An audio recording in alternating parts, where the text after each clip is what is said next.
귀한 친교의 시간 주시고 또 귀한 음식을 주신 것 감사합니다. 준비한 손길 좀 축복하시고 참으로 저희가 영육간의 강건에서 늘 주님을 섬기는데 어려움이 없도록 도와주시기 원합니다.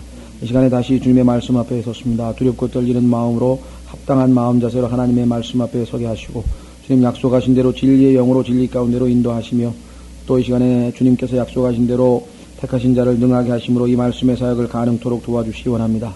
주님의 영으로 충만케 하시고 지혜와 명철을 더하셔서 하나님의 말씀을 올바로 증거하고 주님을 드높이고 주님을 기쁘시게 하고 우리 모두에게 큰 유익과 축복이 되게 하시며 이 말씀을 통해 주님을 더욱 깊이 알아가는 계기가 되게 하시고 더욱 주님을 사랑하고 더욱 주님을 섬기고 참으로 이래하여 저희가 주님의 뜻을 올바로 깨달을 수 있는 귀하고 복된 시간 되도록 주님 도와주시기 원합니다.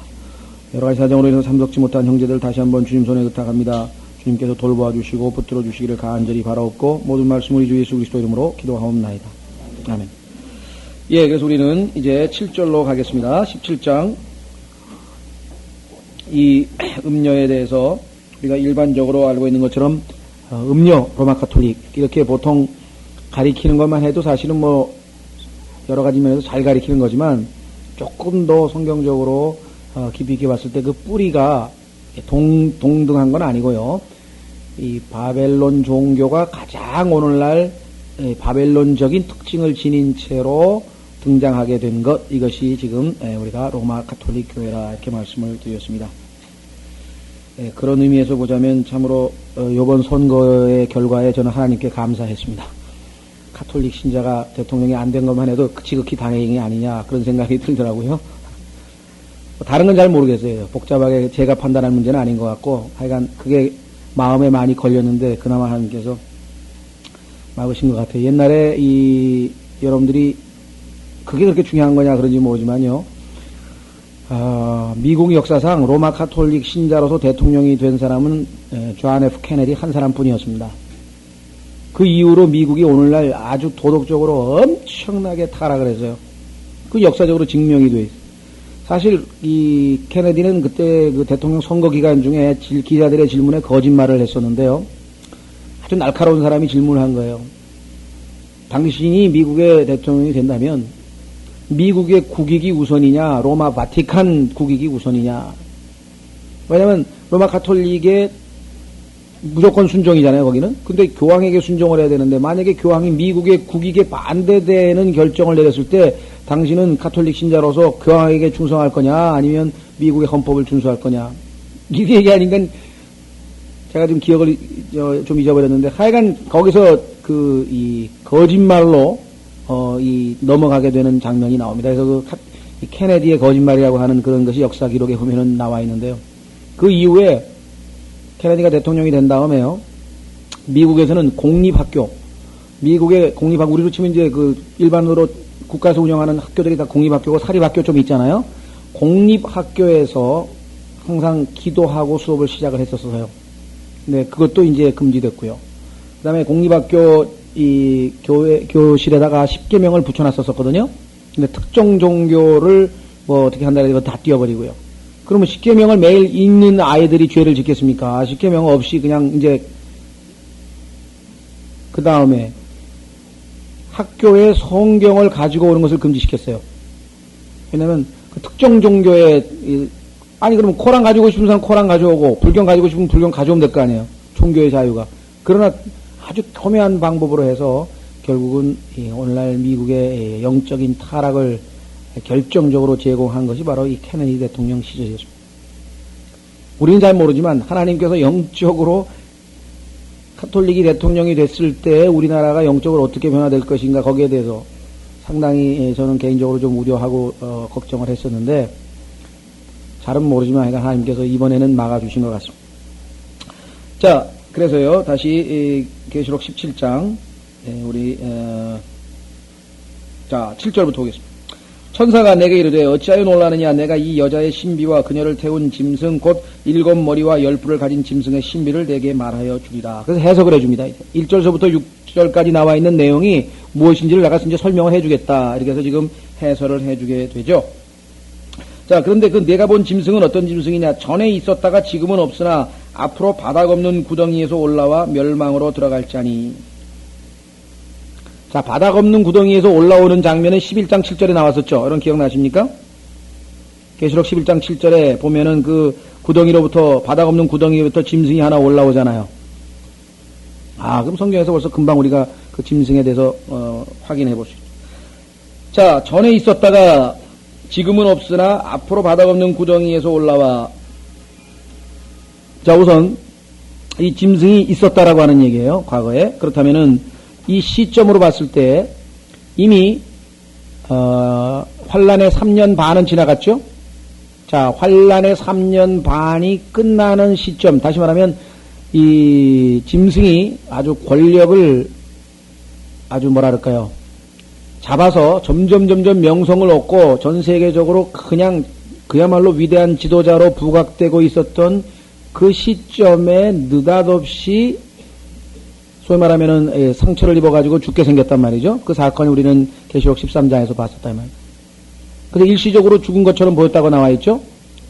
자, 따라서 우리는 이미 3년 반 동안에 세계적인 지도자로 부상이 돼 있었고, 몰라요. 그 전에 7년 환란이 시작되기 이전부터 이미 세계적으로 아마 이 리더십을 발휘했었는지는 우린 잘 모르겠습니다만은 적어도 그 전에 있었다가, 자, 지금은 없다 이 말이에요. 지금 어떤 순간입니까?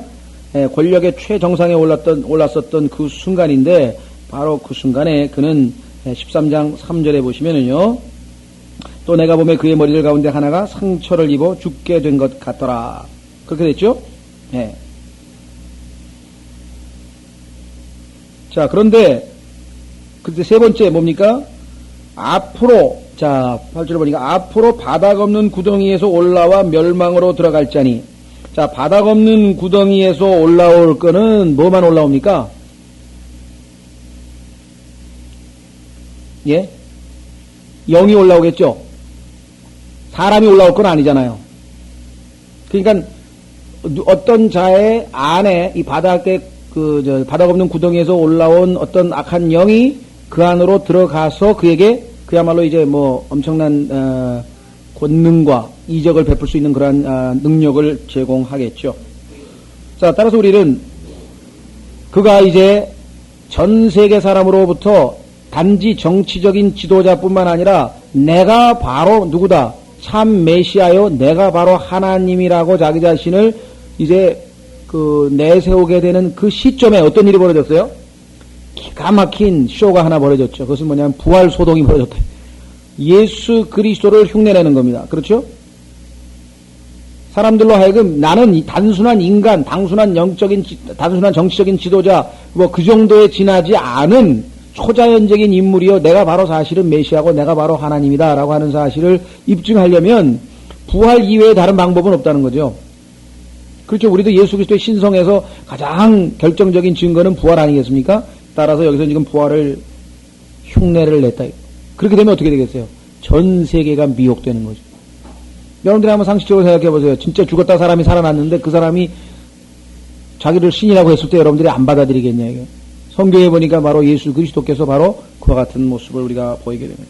이때부터는 그야말로 본격적으로 이제 대미혹이 시작이 되게 되겠죠. 그러나 결과는 뭡니까? 뭐라고 됐습니까? 여기 나와 있는 것처럼 구덩이에서 올라와 멸망으로 들어갈 자니. 자, 19장 20절, 계시록 19장 20절에 보면은 그럼에도 불구하고 그는 3년 반의 짧은 영화를 끝으로 결국은 멸망하게 될 것이다. 계시록 19장 20절, 짐승이 잡히고 또 그 앞에서 기적을 행하던 거짓 대언자도 그와 함께 잡혔으니 그는 짐승의 표를 받은 자들과 그의 형상에게 경배하는 자들을 기적들로 속이던 자라. 이 둘이 산채로 유황으로 불타는 불못에 던져지고 그 나머지는 말 타신 분의 칼 곧 그분의 입에서 나오는 칼로 죽임을 당하니 모든 날짐승이 그들의 살로 배를 채우리라.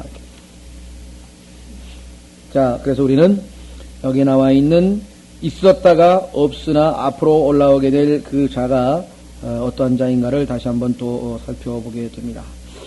한 가지 덧붙이고 싶은 것은 일반적으로 이 짐승에 대해서 짐승을 사람으로 해석을 하지 않고 로마 제국이라고 해석하시는 분들이 있어요. 책에 보면은.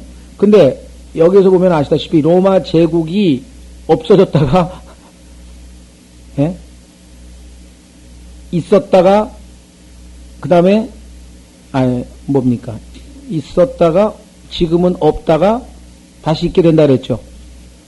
그렇죠. 그러니까 사람들은 아마 유럽 연합을 갖다가 아마 로마 제국의 부활이라고 아마 거기다가 아마 빗대서 아마 그렇게 해석을 하는 모양이에요. 그러나 아까도 말씀드린 것처럼 성경에 없는 것을 갖다가 성경에다 갖다 껴맞추면 안 된다 그랬습니다.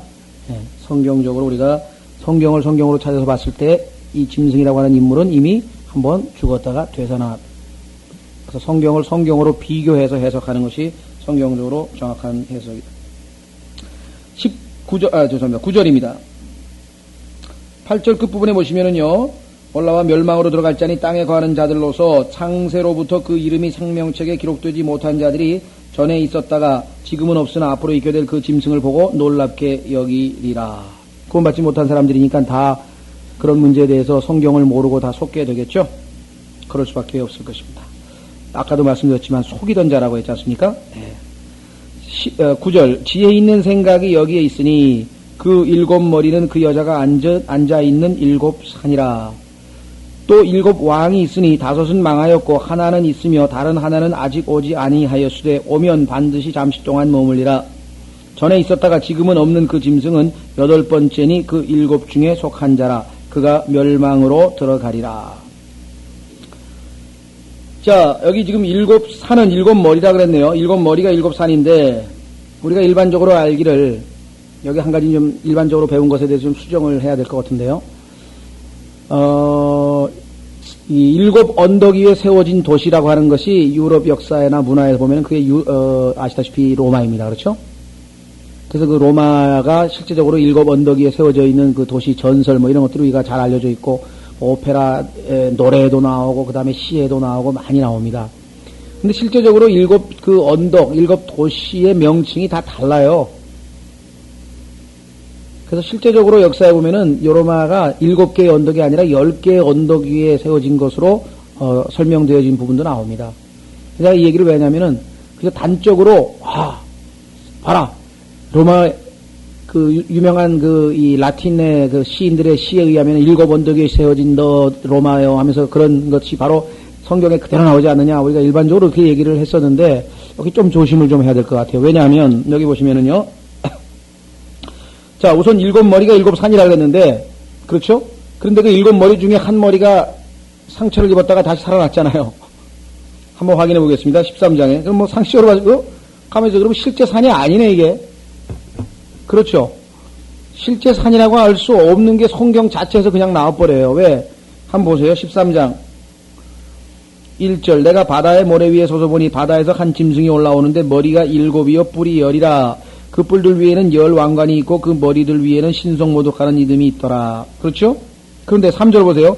또 내가 보면 그의 머리들 가운데 하나가 상처를 입어 죽게 된 것 같더라. 그의 치명적인 상처가 나오며 온 세상이 놀랍게 여기며 그 짐승을 따르더라. 그렇다고 한다면 7산이 산 중에 하나가 죽었다? 이건 또 아무리 봐도 말이 안 맞는다. 이 말. 그래서 우리가 너무 성급하게 세상에서 주는 세상에서 받은 정보를 가지고 성경을 성급하게 해석했다라고 하는 것을 우리가 보게 됩니다. 자, 더더군다나 보세요. 15절에 거기에 물들이 뭐라고 그랬습니까? 음녀가 앉아있는 물들은 백성들과 무리들과 민족들과 언어라 그랬죠. 그렇죠? 그러면 지금 음녀가 앉아있다고 했는 것이 가지고 앉아있는 물들이 비유라 그랬어요. 뭐냐면은 백성과 무리들과 민족과 언어라 그랬어요. 자, 그 다음에 두 번째 보시면은요, 3절에 보면은요, 17장 3절에 영 안에서 나를 이끌어 광야로 가니라. 내가 보니 한 여자가 주홍색 짐승 위에 탔는데, 이 탔는다는 단어는 앉아있다는 단어입니다. 그러니까 15절에 나와 있는 음녀가 물들 위에 앉아있다고 하는 단어와 다음에 여기 나와 있는 그 음녀가 짐승 위에 앉아있다는 거하고 지금 동사는 같죠? 그런데 앉아있는 그 짐승이 진짜 짐승입니까? 4발 달린 짐승입니까? 아니면은 이 전 세계를 미혹하게 될 정치 지도자입니까? 적그리스도 아니에요. 그러면은 여기도 비유적으로 해석이 됐죠. 짐승이 아니고, 그렇죠?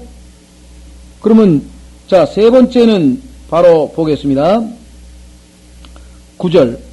지혜 있는 생각이 여기에 있으니 그 일곱 머리는 그 여자가 앉아있는 일곱 산이라. 그러면 그 여자가 앉아있다는 말이 세 번째로 나왔어요. 그럼 똑같이 음녀가 앉아있고 여자가 앉아있고 그 앉아있는 것이 하나는 짐승이고 하나는 물들이었는데 그것들이 다 비유적으로 설명이 된 거라면 여기에 나와 있는 산 위에 앉아있다고 하는 것도 당연히 비유적으로 돼야 되겠죠. 분명히 일관성 있게. 그렇죠. 그것만 유독 진짜 일곱 산이다 이렇게 해석을 한다면은 일관성 있는 해석이 못 된다 이 말이에요. 그래서 우리가 이제껏 잘못 해석해 온 것은 일곱 언덕을 실제적인 산이라고 이렇게 해석을 했는데 성경 자체에서 모순이 나온다. 그렇죠? 일곱 머리는 그 중에 하나는 지도자였잖아요. 왕이었잖아요. 그래서 우리는 오히려 거기 10절에 해석이 되어 있습니다. 또 일곱 왕이 있으니 그러니까 일곱 산은 일곱 왕을 예표하는 것이구나. 그래서 아까 그 왕 중에 하나인 짐승이 머리를 맞아가지고 죽었다가 다시 부활해서 사람들을 미혹시키잖아요. 그렇죠? 자, 그래서 우리는 이제껏 우리가 배워왔던 것 중에서 좀 몇 가지를 수정을 했습니다. 더더군다나 성경에 보면은 이 산이 왕국으로 묘사가 되어 있어요. 왕이 다스리는 왕국으로. 제일 결정적인 단서가 여러분 잘 아시는 다니엘서 2장 35절입니다. 한번 보겠습니다. 다니엘서 2장 35절에 보면은 예수님께서 재림하실 때 큰 산을 이룬다 그랬죠? 다니엘서 2장 35절. 확인해 보겠습니다. 저도 과거에 그 일곱 언덕 위에 그걸 참 많이 가르쳤었는데요. 지금 와서 보니까 성경의 두 가지 증거로 인해서 그렇게 이제 가르치기는 좀 곤란하다. 다니엘서 2장 35절.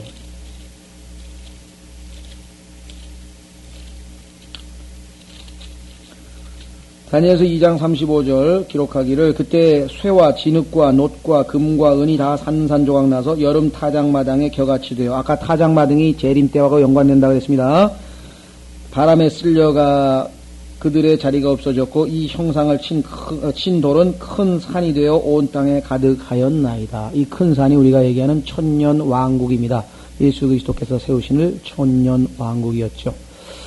자, 그래서 우리는 몇 가지 증거로 봤을 때 이 산에 대해서 지금까지 우리가 얘기했던 거하고는 조금 차원이 다르게 봤는데 그 계시록 17장 10절에 단서를 줍니다. 10왕이라 그랬어요. 또 일곱 왕 죄송합니다. 또 일곱 왕이 있으니 다섯은 망하였고 하나는 있으며 다른 하나는 아직 오지 아니하였으되 오면 반드시 잠시 동안 머물리라.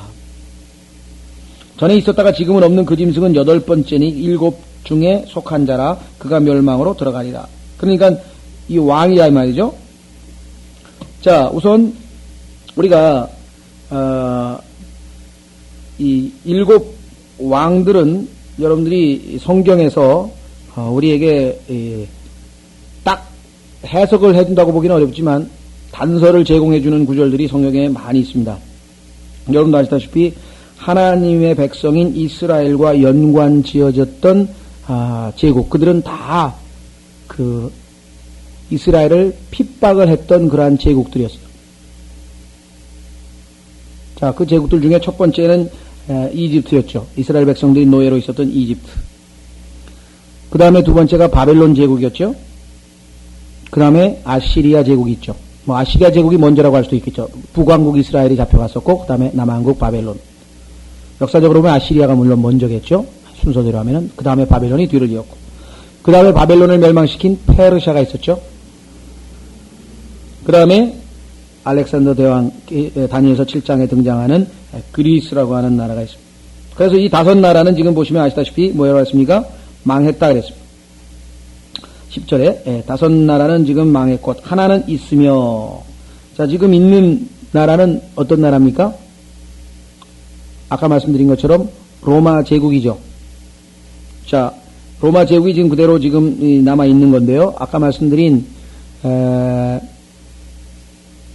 종교적 로마는 말씀드린 것처럼 이 계시록 17장이라 그랬고, 다음에 종교적 로마, 종교적 바벨론은 이 로마 카톨릭 종교와 연관이 있다 그랬고, 18장에 등장하는 바벨론이라고 하는 실제적인 정치적인 또는 상업적인 세력은 좀 이따 우리 나중에 배우겠습니다만은 일반적으로 생각하는 것처럼 로마라고 하는 도시라기보다는 바벨론이라고 하는 그 실제 옛날에 명성을 누렸던 아마 도시일 것 같습니다. 그건 나중에 하겠습니다만은.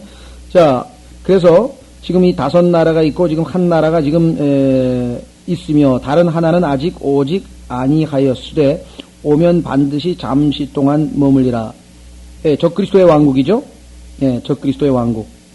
자, 그런데 전에 있다가 지금 없는 그 짐승. 근데 8번째가 됐습니다. 왜 8번째가 될 수밖에 없습니까? 7번째 로마의 그 부활한 로마 제국의 황제 왕으로 있다가 죽었죠? 그러다가 다시 부활했죠. 그래서 8번째인데 실제적으로는 뭐에 속한 거라고 했습니까? 7 중에 속한 자라. 그렇습니다. 7 중에 속해 있었던 자가 죽었다가 부활한 거니까 그가 멸망으로 들어가리라. 이렇게 지금 기록을 했습니다. 그래서 우리는 이 역사적으로 이스라엘을 괴롭혔던 7 왕국에 대해서 하나님께서 지금 언급을 한 것이 아닌가 이렇게 보고 있고요. 그렇다면 그 이외에도 많은 제국들이 더 있었지 않겠느냐. 그러나 성경에서 하나님의 백성인 이스라엘과 연관이 되어져 있던 7제국은 이 7제국밖에 없어요.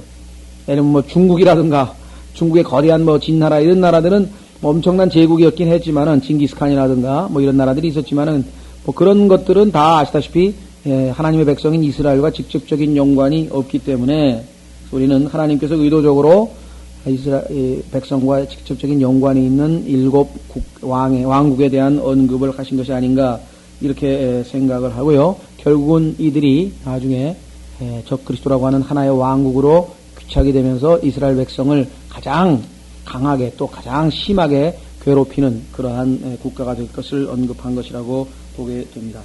실제적으로 한번 좀 자료를 통해 한번 살펴보려고 합니다. 여러분들이 역사적으로 제7 무슨 근거로 그렇게 7 왕국을 이름을 댈 수가 있는가? 실제적으로 한번 보시면은요. 여러분도 아시다시피 이집트라고 하는 나라는 바로에 의해서 뭐 대표되죠. 바로가 왕인데 아시다시피 이스라엘 백성들을 완전히 멸절시키기 위해서 자식 남자 나오면 다 죽이라고 했고요. 나중에 그 출애굽할 때도 뒤쫓아가서 다 멸절시키려고 했었죠. 그래서 히브리 민족을 아예 씨를 없애려고 했던 자가 바로 이 이집트 제국 아니었습니까? 근데 하나님께서 이 이집트 제국이 나중에 소위 말하면 적그리스도가 대표하는 이제 그 왕국으로 귀착이 된다 그랬지 않습니까?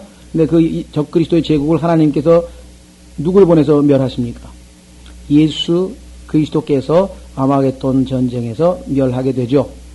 그런데 그 예수 그리스도를 모세와 같은 선지자라고 성경에서 얘기했답니다. 기억나세요?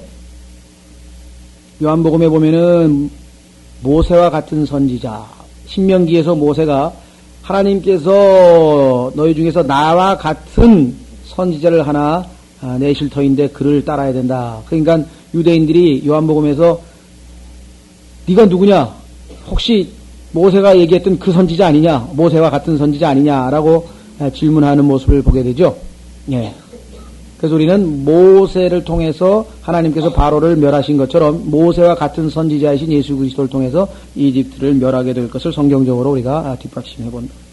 두 번째 아시리아 제국은 사네립이라고 하는 왕이죠. 사네립이라고 하는 왕인데 여러분들이 여러 번에 걸쳐서 이스라엘을 침략해서 멸망시키려고 했던 것을 우리는 역사서에서 많이 읽게 됩니다. 그런데 하나님께서 누굴 보냈어요?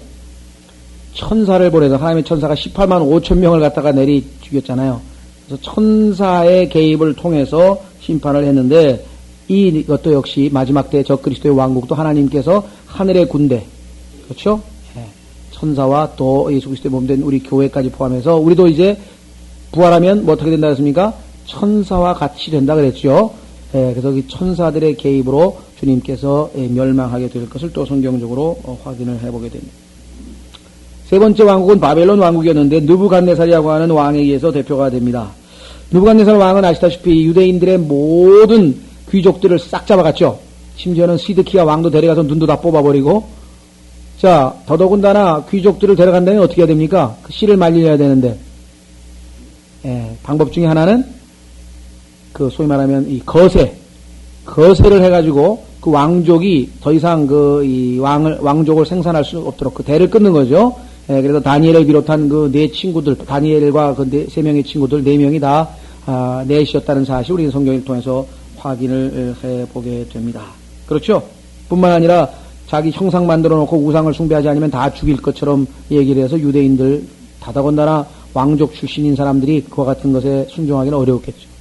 자, 그와 같은 멸절 사건들을 우리가 보게 되는데 참으로 역사적으로 아이러니는 하나님께서 바로 이 바벨론을 이 뒤를 잇는 적그리스도의 왕국을 대적해서 누구를 증인으로 내세우는가? 성경에 보니까 virgin 동정, 그렇죠? 여자들로 더럽혀지지 않은 14만 4천 명을 하나님께서 준비시켜가지고 참으로 이들로 하여금 적그리스도에게 증거할 수 있도록 얘기를 하는 것을 우리가 성경을 통해서 보게 됩니다. 얼마나 성경이 치밀하게 구성되어 있는가를 여러분들이 한번 살펴보시는 거예요. 자, 그 다음에 메데 바사라고 하죠. 메데 페르시아라고 하는 것은 이 통치자로서 성경에 등장하는 인물은 아하수에로라고 하죠. 아하수에로라고 하는 왕이 결국은 하만에 의해서 누굽니까? 이 소위 말하면 유대인들을 모조리 다 죽이는 그런 칙령을 내리게 되는 것을 우리가 보게 되죠. 예. 그래서 역시 유대인들의 멸망을 주도했던 왕이라고 하는 사실을 보게 됩니다. 여러분들이 나중에 에스더라고 하는 책을 읽어보면요, 특징이 하나 있어요. 에스더에는요, 하나님이라고 하는 단어가 한 번도 안 나옵니다. 사실은 하나님께서 제일 가까이 돕고 계신데도 하나님이라고 하는 이름이 한 번도 등장하지 않는데 왜 그렇습니까? 그 시대에 유대인들은 하나님과 완전히 교제에서 벗어나 있었어요. 그렇죠? 완전히 지금 하나님께서 포기한 내버려둔 상태에 있었습니다. 그들의 기도를 들으시고 하나님께서 그들이 비록 망명 쫓겨나 있고 그 다음에 포로 상태가 있고 불신 가운데 있었지만 하나님의 도움의 손길을 받게 되는 모습을 보게 됩니다. 유대인의 환란 때에 하나님의 보호하심에 대한 언급이 되겠습니다. 그 다음에 다섯 번째는 그리스입니다. 자, 그리스 왕국에 대해서는요, 물론 알렉산더가 대표적인 인물이지만요, 알렉산더 시대에는 아시다시피 이 예루살렘이 완전히 파괴되지 않냐고 멸망당하지 않냐 그대로 남아 있었습니다. 그런데 그 알렉산더가 죽고 나서 성경에 보니까 그 다니엘서에 네 왕국으로 쪼개지는 얘기가 나오죠. 예, 알렉산더가 죽고 나서 그의 부하 네 사람, 장군 네 사람이 나라를 논아갖게 됩니다. 그때 그 시리아라고 하는 나라를 차지한 자가 예루살렘을 통치하게 되는데 그때 안티오쿠스 에피파네스라고 하는 아주 극악무도한 자가 성전을 더럽히는 사건이 벌어지게 됩니다. 역사적으로 봤을 때, 예, 그래서 우리는 이 이스라엘을 괴롭히는 인물 중에 하나가 이 그리스의 유명한 안티오쿠스 에피파네스라고 하는 인물이죠. 그 다음에 시저에 의해서 대표되는 로마입니다. 로마는 여러분들 아시다시피 이스라엘을 예수님 당시에 박해했고 예수님을 십자가에 못 박았고 그 다음에 계속해서 많은 박해를 했었던 그러한 제국이었죠. 그래서 결국은 이스라엘의 남은 자들이 이스라엘의 뭐랄까요, 그러니까 예수 그리스도를 받아들인 얼마 안 된 자들이었죠. 사도행전 8장에 보면은 그들이 박해를 받아서 전 유대뿐만 아니라 사마리아로 그 다음에 땅 끝까지 결국은 주님의 뜻대로 흩어져서 안디옥이라고 하는 지역에서 새로운 예루살렘 시대가 마감되면서 새로운 부흥이 일어나게 되는 것을 우리가 성경에서 확인을 하게 됩니다. 로마에 의한 이스라엘의 박해. 자, 그래서 예수님께서 이 마지막 때에 대해서 얘기할 때에 이 유대인들에게 그 환란이 일어나는 것에 대해서 언급을 하시면서 산으로 도망할 것을 얘기를 했었죠.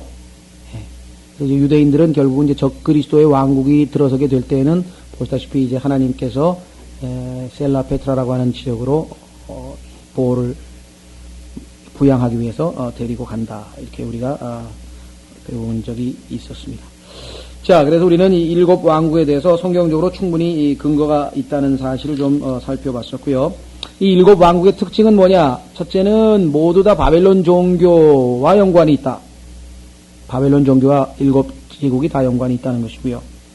두 번째는 아까 말씀드린 것처럼 어떻게든 이스라엘을 씨를 말려서 유대인의 후손으로 오시게 될 예수 그리스도의 오심을, 초림을 막아보려고 하는 그러한 왕국들이었다. 심지어는 나중에 헤롯이 2살 아래 아이들까지 다 죽게 되는 것을 우리가 보게 되죠. 다만 사도행전 7장에서부터 휴거 때까지의 이스라엘을 괴롭혔던 모든 민족들, 그러한 민족에 대해서는 여기 전혀 언급이 없습니다. 왕국에 대해서는. 왜냐하면 지금 아시다시피 예언이라고 하는 것은, 구약의 예언이라고 하는 것은 교회 시대와 직접적인 연관이 없죠. 항상 이스라엘과 연관이 있기 때문에 중간에 교회 시대는 지금 건너뛴 셈이 됐어요. 그래서 로마에서부터 그 다음에 바로 지금 적그리스도의 왕국으로 우리는 7개의 왕국에서 넘어갔죠. 그래서 교회 시대는 우리가 직접적으로 예언과 연관이 없고, 그래서 우리는 7 그 왕국들을 역사적으로 살펴보니까 이스라엘을 괴롭히고 예수 그리스도 구세주의 태어나심을 막으려고 시도했던 그러한 자들이고, 결국은 예수 그리스도를 재림을 또 방해하기 위해서 결국은 마지막 때에도 유대인들을 못살게 굴고 박해하는 그러한 적그리스도의 왕국, 7개의 왕국을 우리가 살펴봤습니다. 자, 그래서 다시 우리는 10절, 11절, 12절이죠. 예. 12절, 내가 본 10뿔은 10왕이니 그들이 아직 아무 왕국도 받지 못하였으되 그 짐승과 더불어 1시간 동안 왕으로서 권능을 받을 것이요. 이 1시간이 진짜 시간적으로 1시간인지는 저를 잘 모르겠어요. 실제적으로 보면은 이것도 아마 우리가 보기에는 상징적인, 왜냐하면 왕으로서의 권능을 1시간밖에 안 받았다고 하는 것은 상식적으로 도저히 받아들이기 어렵거든요. 그래서 이것도 이 1시간이라고 하는 것은 실제로 1시간은 아닌 것 같다. 그러니까 얼마 기간인지는 모르겠습니다만은 짧은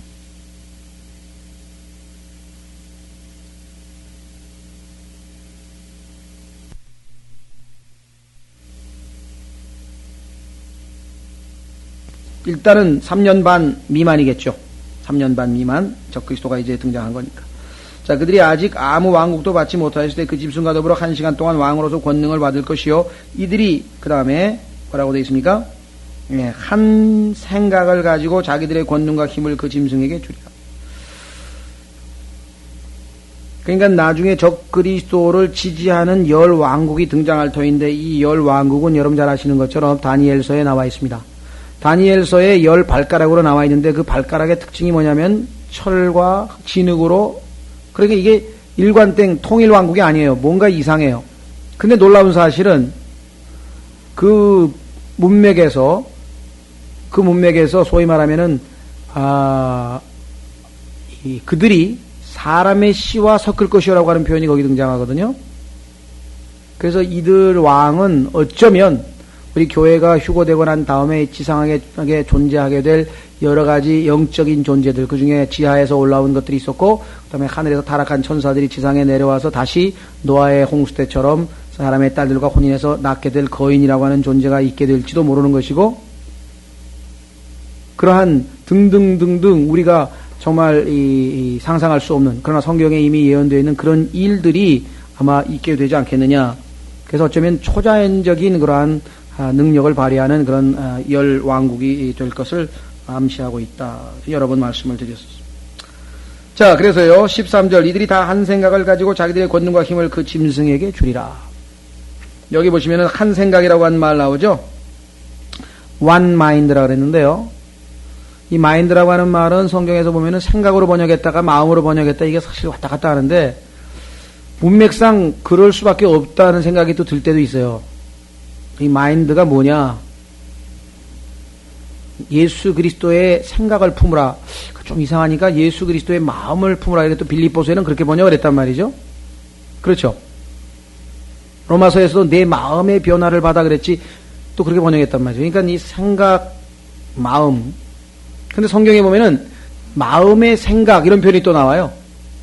마음의 생각. 그러니까 이게 관계가 있기는 있어요. 그러니까 마인드를 우리말로 마음으로만 번역할 수도 없고 생각으로만 번역할 수도 없는 그런 조금 우리말의 한계가 있는 것 같아요. 영어처럼 이렇게 좀 포괄적이고 복합적인 언어가 아니다 보니까, 대표적으로 늘 말씀드리지만 하트가 나오면 이걸 심장으로 번역해야 되느냐, 마음으로 번역해야 되느냐. 그렇죠? 심장으로 번역을 할 수는 없잖아요. 그런데 성경에 보면 심장으로 해야 될 때가 또 있어요. 왜냐하면 빵은 내 마음을 튼튼하게 해준다? 어디 이상하잖아. 빵 먹으면 마음이 튼튼해지나? 아니죠. 의학적으로 이거는 빵 먹으면 밀가루가 심장을 튼튼하게 하는 것은 그게 의학적으로 얘기하는 거거든요. 그러니까 어떤 사람은 또 그때 빵을 영적으로 해석하면 될 거 아닙니까? 하나님의 말씀을 먹으면 마음이 튼튼해진다. 그렇게 해석하면 안 됩니까? 그런데 그것도 돼요. 그러니까 문제는 영어로는 이게 얼마든지 융통성 있게 좀 될 수 있는 것이 우리말에는 한계가 있는 거예요. 하나님께서 왜 영어라고 하는 언어를 택하실 수밖에 없었는가? 그것도 우리가 좀 하나님의 뜻을 헤아려 봐야 될 것 같아요. 그런 것들이 종종 나와요. 그 중에 하나가 이 마인드입니다. 마인드를 어떻게 해석을 해야 되는가? 생각, 마음. 하여간 여기서 지금 생각이라 그랬어요. 그래서 빌립보서하고 연관시켜보면은 빌립보서에서도 아니, 이 악한 자들도 한 마음이 돼가지고 자기들의 주님 아니에요. 저 그리스도가. 잘 섬기는데 어떻게 예수 그리스도를 믿는 사람들이 마음들이 다 한 마음이 못 돼가지고 사도 바울이 빌립보서에서 누구누구는 제발 순두개인가요? 인물 하나 나오잖아요. 그 마음을 같이 하라 그래가지고 이 그리스도의 마음을 품지 못한 사람들에 대해서 또 책망하고 질책하는 것을 우리가 보게 됩니다. 우리가 다 같이 그리스도의 마음만 품고 있다면야 그 그리스도의 마음의 모습, 그것은 한마디로 얘기하면 겸손이죠. 왜? 바로 그 얘기와 더불어서 빌립보서 2장 5절에서 11절까지 예수 그리스도께서 얼마만큼 낮아지셨는가, 그래서 7단계의 예수 그리스도의 겸손에 대해서 언급을 하지 않습니까? 성경에서? 네. 어쨌거나 하여간 영적으로 우리에게 좀 도전이 되네요. 그렇죠? 이들이 한 생각을 가지고 자기들의 권능과 힘을 그 짐승에게 주리라 그랬습니다. 14절. 이들이 어린 양과 전쟁을 하려니와 어린 양께서 그들을 이기시리니 이는 그분께서 주들의 주시요 왕들의 왕이시며 또 그분과 함께 있는 자들이 부르심을 받고 선택받은 신실한 자들이기 때문이라 하더라. 자, 우리 사실은 이 부르심과 선택과 신실함 세 가지에 대해서 영적으로 우리에게 한번 적용을 해볼 수가 있을 것 같습니다.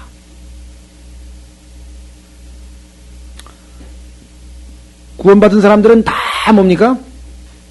성경에 보니까 부르심을 받았다. 그래서 뭐로 부르심을 받았냐? 그러니까 성도로 부르심을 받았다. Called to be saints 하고 사도 바울이 서신서에서 앞부분에 인사할 때마다 성도로 부르심을 받은 너희들. 오늘날 우리 그리스도인들이 이 부르심에 대해서 상당히 오해를 하고 있는데요. 예를 들면 뭐 목사로 부르심을 받았다든가 아니면 무슨 뭐 어떤 이 직분으로의 부르심에 대해서 얘기를 하는데 사실 성경에서는 그와 같은 언급보다는 부르심이라고 했을 때에는 구원받은 것에 대한 언급입니다. 오히려 선택받았다고 하는 말, 자,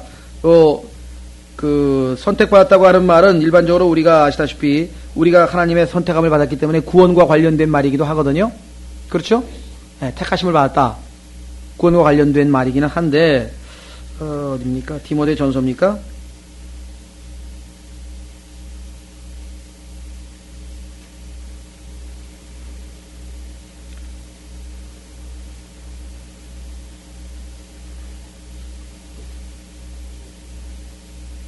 디모데전서 1장에 가만히 있어보자. 응? 거기에는 이제 택하심에 대한 얘기죠.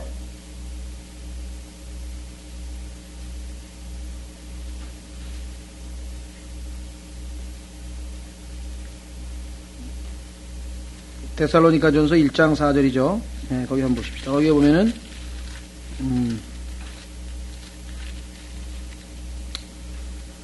사랑하는 형제들아 하나님께서 너희를 택하셨음을 아노라. 일렉션에 대한 얘기가 언급되어 있고요. 그 다음에 신실하다고 하는 말은 사도 바울에 대한 언급이 나옵니다. 디모데전서 1장 12절에 보시면은 나를 능하게 하신 그리스도 예수 우리 주께 내가 감사를 드리면 나를 신실한 자로 여기사 이렇게 나왔죠. 신실한 자. 그래서 우리가 부르심을 받은 것, 택하심을 받은 것, 그 다음에 이 신실한 것. 근데 교리적으로 보면은 부르심을 받은 거하고 택하심을 받은 거하고 같은 것 같아요. 구원에 대한 언급 같아요, 두 개 다. 그런데 faithful의 경우에는 좀 다릅니다. 하여간 뭐 성경에 보면은 믿는 그리스도인들에 대한 어떤 구분, 고린도전서에 보면은 믿는 자들을 둘로 나눠 가지고 하나는 육신적인 자, 카널이라고 그랬고 또 하나는 스피리추얼이라고 했죠. 영적인 자. 이렇게 나눴죠. 그렇죠? 예. 그래서, 같은 그리스도인이라 할지라도, 우리가 주님에 대해서 어떠한 자세를 갖느냐에 따라서 성경에서 하나님께서 구분을 해 놓은 것을 우리가 보게 된다. 뭐, 열매 맺을 때도 보면은 30배, 60배, 100배 그렇게 구분되어지는 경우도 있고요. 예수 그리스도의 제자들도 보시면 아시지만, 12명 중에서 늘 주님하고 중요한 일이 있을 때 같이 다닌 사람은 3명이란 말이에요. 그렇죠?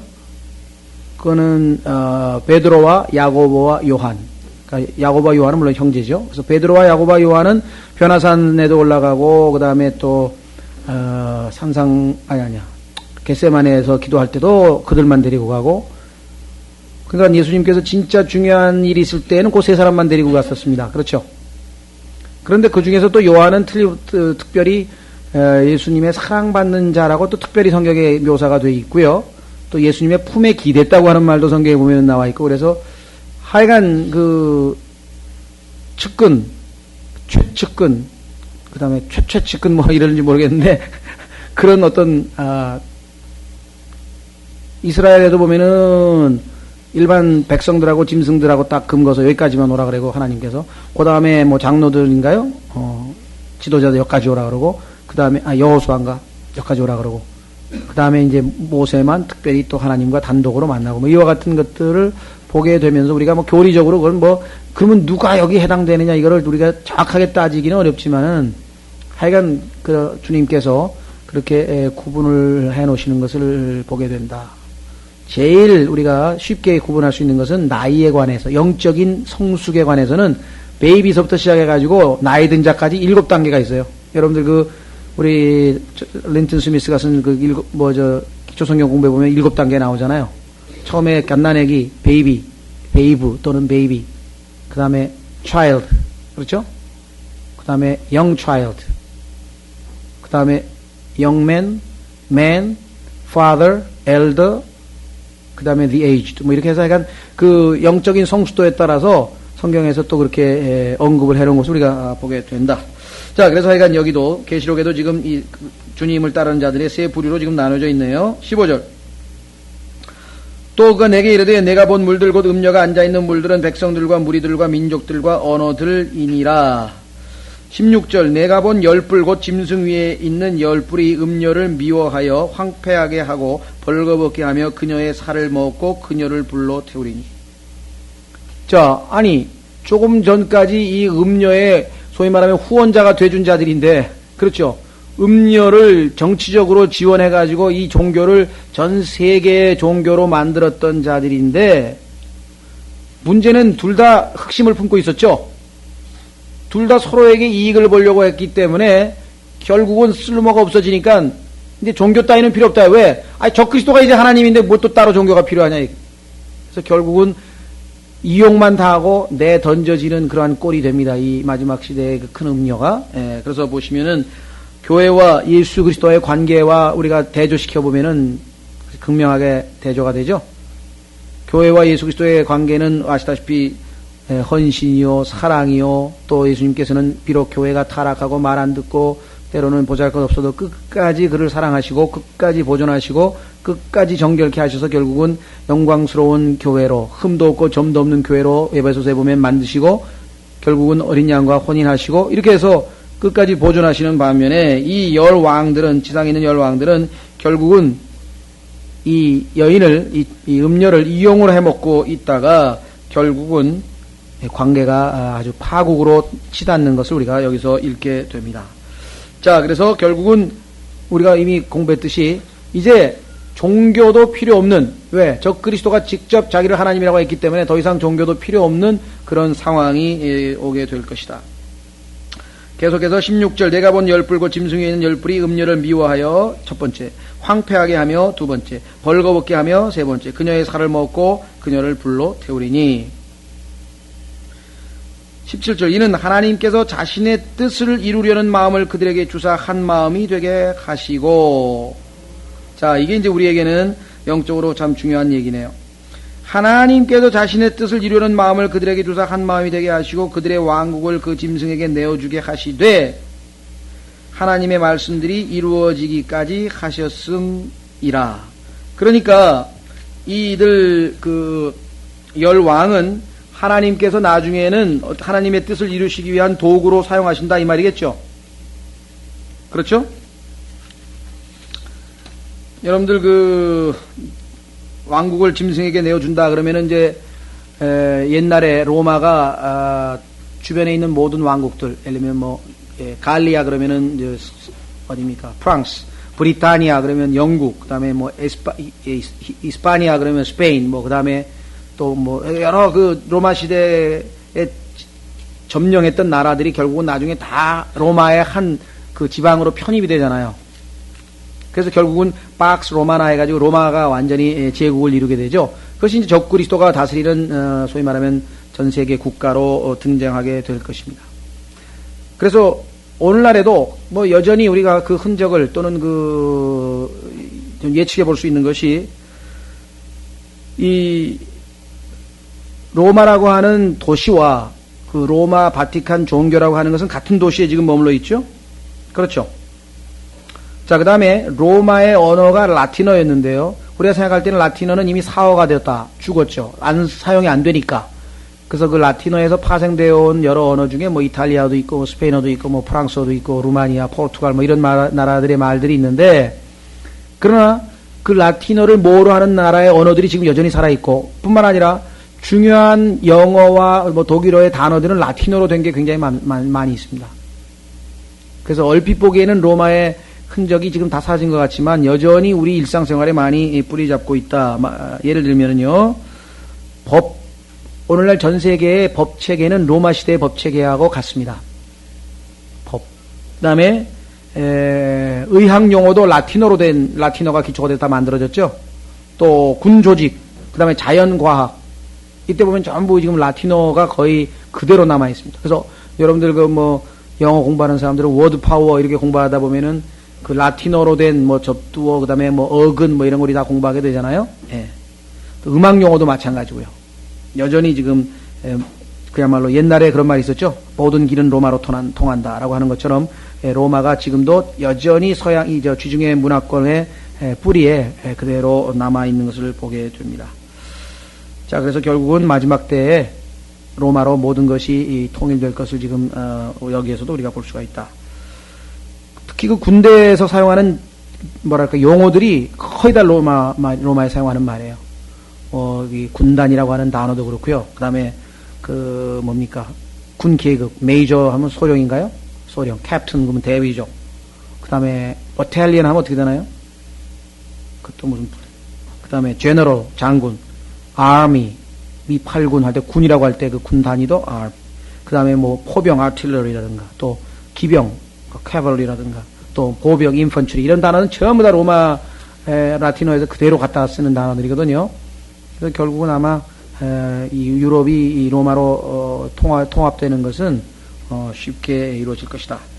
자, 마지막으로 17장 17절의 끝부분에 보시면 하나님의 말씀들이 이루어지기까지 하셨습니다. 적그리스도가 통합을 이루었어요.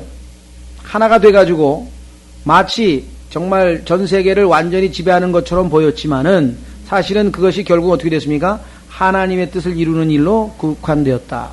신약적으로 얘기하자면은 비록 우리가 이 땅에 일어나고 있는 모든 일들이 우리가 보기에는 좋지 않은 일 같고 불행한 일 같고 괴로운 일 같지만 결국은 하나님께서 합력해서 모든 것들이 선을 이룰 것이다.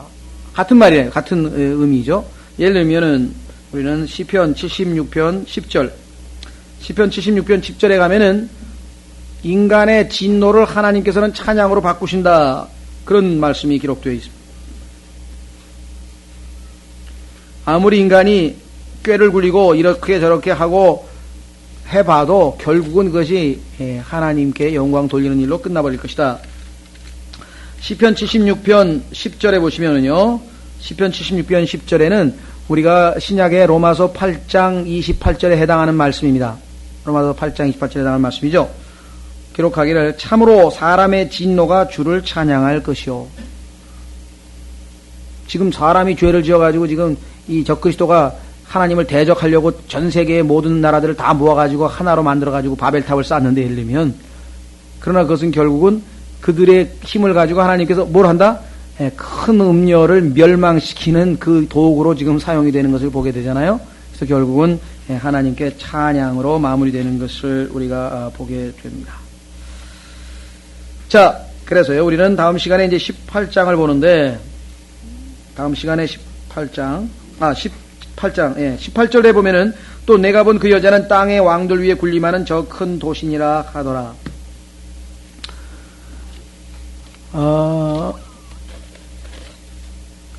요거만 참조로 말씀드리겠습니다. 우리가 기억나시는지 모르겠는데요. 우리가 앞에서 이미 바벨론에 대한 멸망이 성경에 두 번 언급이 되어 있었거든요. 한 번은 14장 8절에 언급이 되어 있었죠. 그 다음에는 16장 19절에 언급이 되어 있었어요. 그런데 그 두 개의 시점을 보면은 16장 19절에 언급된 것은 일곱 번째 그 대접이 마지막 최후의 심판 때에 바벨론의 멸망에 대한 언급이 나와 있고, 14장 8절에 나와 있는 것은 마지막 순간이 아닌 것으로 지금 되어 있단 말이죠. 자, 그래서 우리는 14장 8절에 나와 있는 바벨론의 멸망에 대한 언급은 17장에 대한 얘기구나. 즉 종교 제도가 무너지는 것에 대한 멸망하는 것에 대한 언급이구나.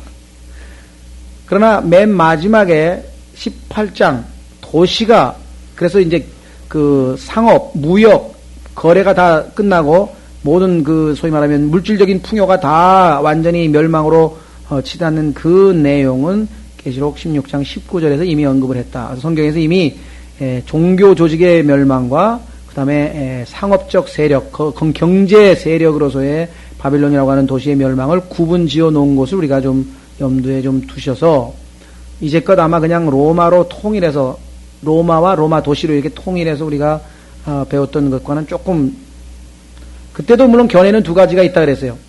18장을 로마로 보느냐, 실제적으로 바벨론이라고 하는 도시가 다시 옛날의 그 명성을 얻으면서 다시 이 세계적인 상업도시로 부상할 것이냐, 이 두 가지.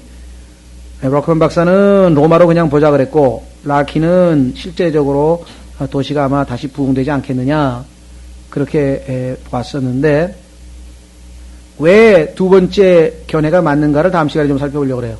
성경적으로 하나님께서 바벨론의 멸망에 대해서 예언한 내용들이 역사적으로 봤을 때 실제적으로 이루어진 게 없어요. 다음에는 그 언젠가 성경이 예언이 틀렸거나 아니면 그 언젠가 문자적으로 바벨론이라고 하는 도시에 성경의 예레미야나 이사야를 통해서 하신 예언이 그대로 이루어져야 되지 않겠느냐. 더더군다나 우리는 스가랴서에서 그 에바와 관련된 여인이 신할 땅에다가 그 바벨론 종교의 본부를 세우는 것을 이미 한번 공부를 한 적이 좀 있었죠. 다음 시간에 계시록 18장 좀 더 공부하도록 하겠습니다.